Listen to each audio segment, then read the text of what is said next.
Hey guys, so today it's a video about candida and the 5 worst foods when you have candida. So I had candida a few years ago and it just ruined my life for almost 2 years. It made my gut health horrible and my health in general horrible. If you have candida, you know that the nightmare it is having diarrhea all the time, food intolerances, and stuff like that. So I could finally heal candida and I could heal my gut generally, my whole gut, completely naturally with diet, with the right diet, and with natural remedies. So this is what I do on my YouTube channel. I want to share what I've learned. I want to share how I healed, and that's why I started my YouTube channel a few years ago. So if you want to support me, if you want to help me spread the message as much as possible, please subscribe and like the video and share the video. And also you will get notifications every time I come up with a new video. I make a new video each week about gut health and natural health in general. So here on this picture you can see on the left Weston Price. Weston Price was an American dentist who traveled the world in the 1930s to meet isolated tribes who were still eating their ancestral diet, and he compared their health to the health of civilized men. And so he wrote a book that is called Nutrition and Physical Degeneration.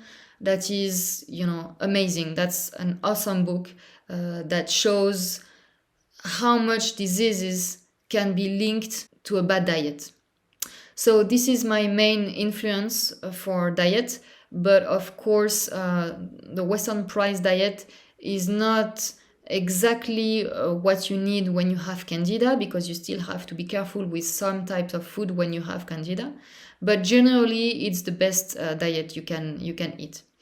And the picture on the right represents how I see the relation between men and nature. Men have been trying to replace nature and to do better than nature for several years now, for several decades. And our health is just worse and worse, and we are destroying the planet. So it shows that it's not a good strategy, what men are doing. So we have to work together with nature. So I have my website, thecandidaslayer.com, that you can visit, where I write many different articles about health and on how to heal candida and other gut issues. I also have a course where I explain in details how to heal your digestive issues, candida, SIBO, IBS, Crohn's, and so on. It's a course that details everything. And when you buy the course, I don't just let you do your thing and forget about you. No, I help you and I hold your hand the whole time. Each week I organize a live Q&A where you can ask me all your questions. And you can also ask me your questions in the Facebook group and by email. So I support you all through the protocol to heal your gut. Okay, so what is candida? Candida is a fungi. Okay, it's not a bacteria, it's a fungi, and it's a polymorphic fungi. It means that it can change from unicellular to pluricellular organism. Okay, so here on the picture on the left, you can see on the top left, you can see candida in its yeast form. So this is how candida is naturally in our gut. When it is in its yeast form, it is not pathogenic.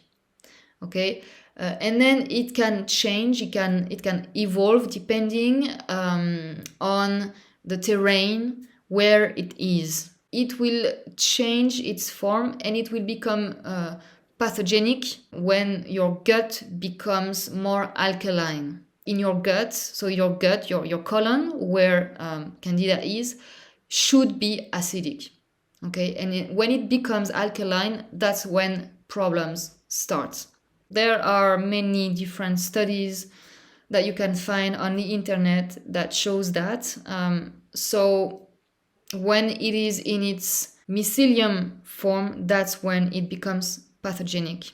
Okay, so that's the picture that you have on the right. Why your gut would change its pH for different reasons, but mainly when you have dysbiosis, because your bacteria in your gut make acids, and when the bacteria in your gut disappear, or you have less bacteria and more yeast, so that's when the pH will change. And why would you have this type of dysbiosis? It's generally because of antibiotics, but we will see that in the next slide. How is it pathogenic?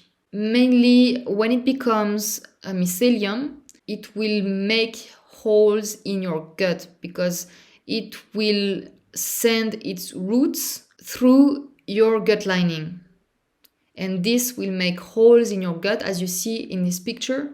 And Candida is one of the causes of leaky gut. There are several different causes for leaky gut, but Candida is one.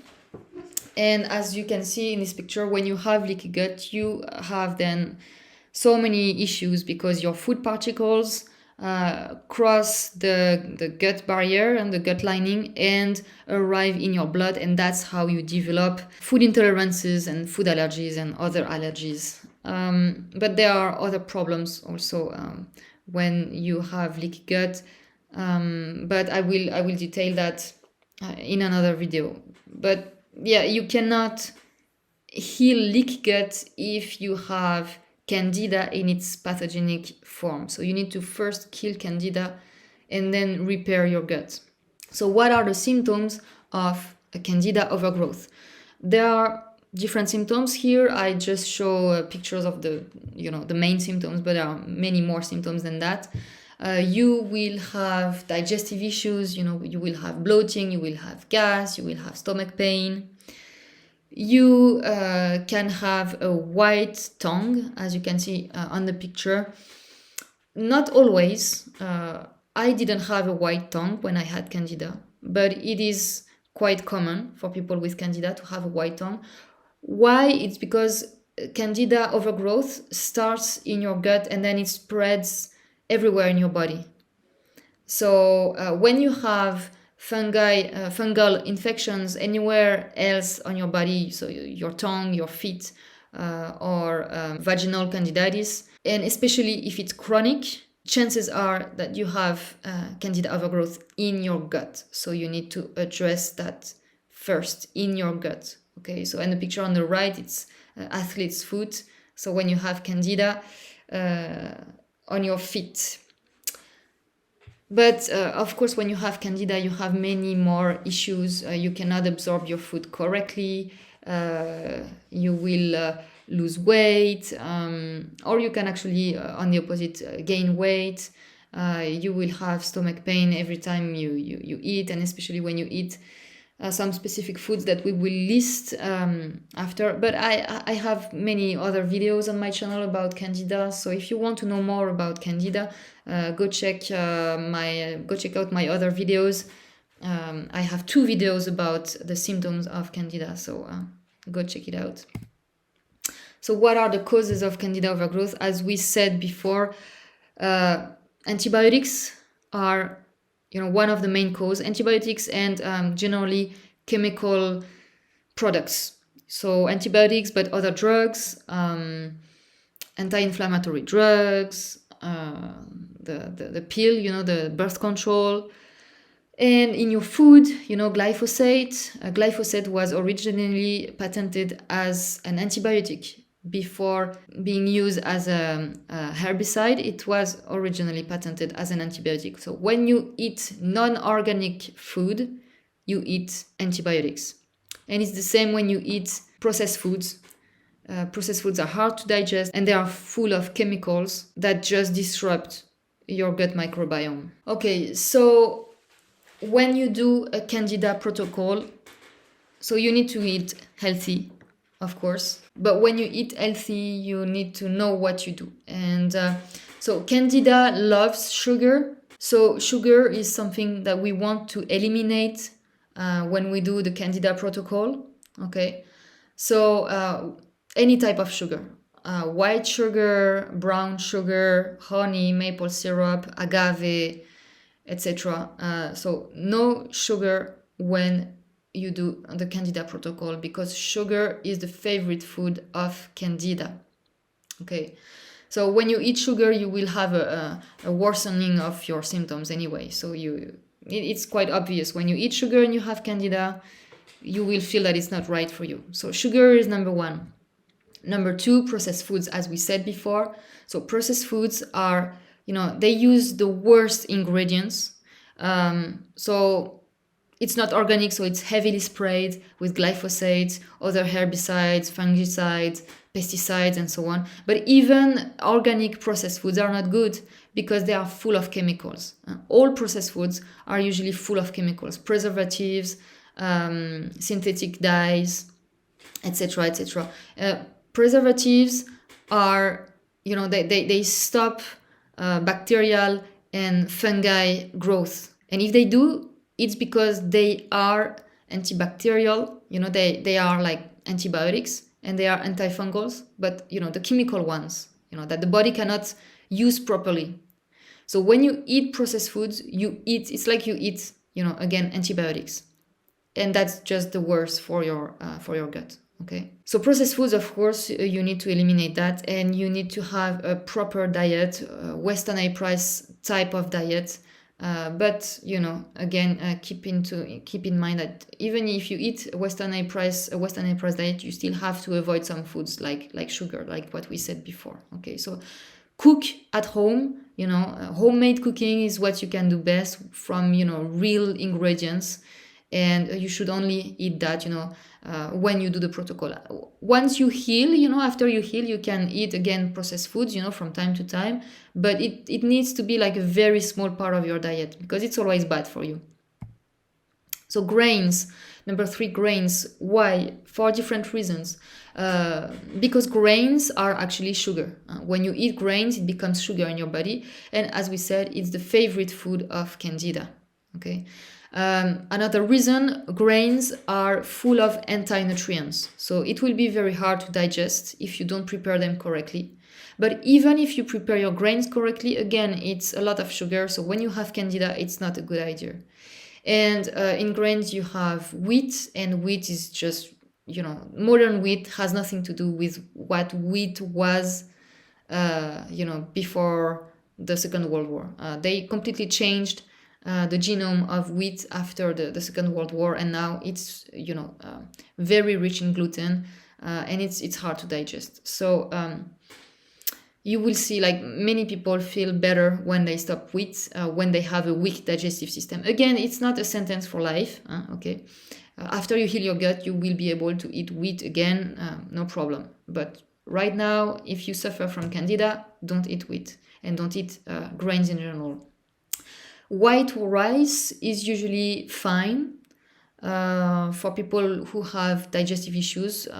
Not everybody, so you have to try. If you see that you digest white rice perfectly, then that's good. Again, you will have to limit it because you don't want to eat too much carbs.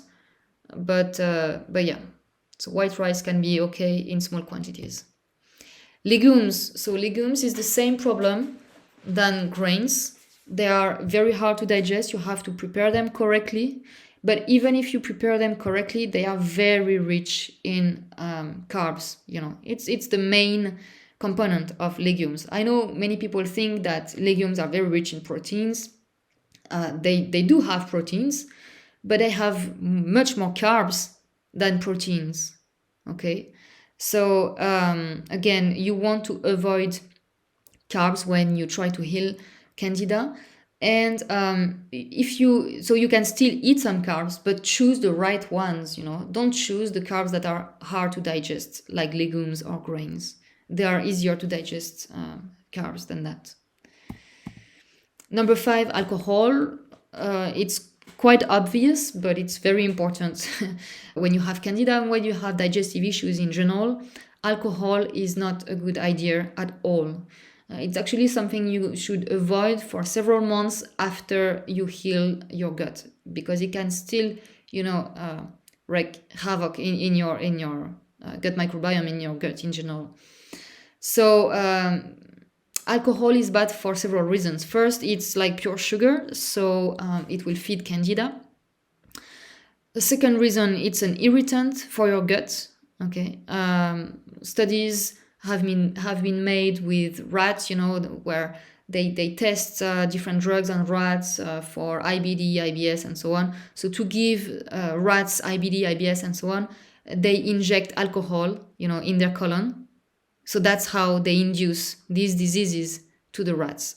So alcohol is bad for your gut. Okay. It's also bad for your digestive system in general and your health in general. So this is obvious. Everybody knows that. It's because it's quite hard for your liver, and it's quite tough for your liver. Your liver needs to process alcohol. And when you have digestive issues, and especially, an infection like candida, your liver has already too much work to do. Your liver already has all the toxins from candida to deal with. So don't add more work on your liver with alcohol. And another reason to avoid alcohol, several studies show that people with IBD, IBS, and other digestive issues have an overgrowth of the yeast Saccharomyces cerevisiae. Okay, I'm not sure if you pronounce it this way in English, but Saccharomyces cerevisiae. Okay, so modern alcohol is made with this yeast. So this is certainly something that I will detail in another video, but modern alcohol is not made with wild bacteria and yeast anymore, as it always was for thousands of years.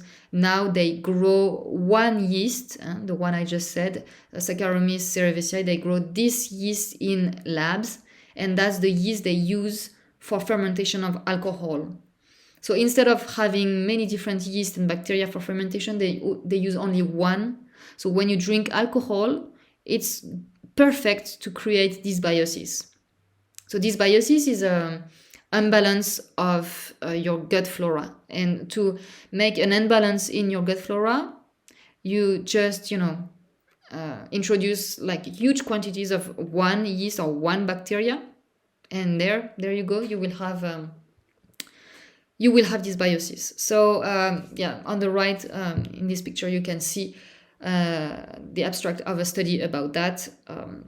That's another reason to avoid alcohol.